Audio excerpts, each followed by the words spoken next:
ఈరోజు చూడండి, ఎక్కడైనా చూడండి, పరిశుద్ధాత్మ పనిచేస్తున్న స్థలాలు అని చెప్పబడుతున్న ఏ స్థలములో కూడా దాదాపుగా 90% పాప క్షమాపణ కానీ పశ్చాత్తాపం కానీ చాలా తక్కువ కనబడుతుంది. గంతులు అందామా, అబ్బో ప్రియ దేవుని బిడ్డలారా, ఆకాశానికి వినబడతాయి.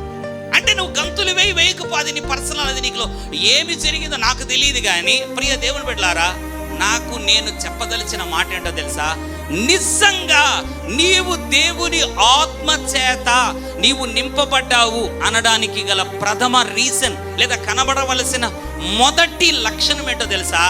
నీవు అన్నిటి నుండి అంతట నుండి నీవు ప్రభు కొరకు ప్రత్యేకించబడతావు. నీ మాటలలో ప్రత్యేకత ఉంటుంది, నీ నడకలో ప్రత్యేకత ఉంటుంది.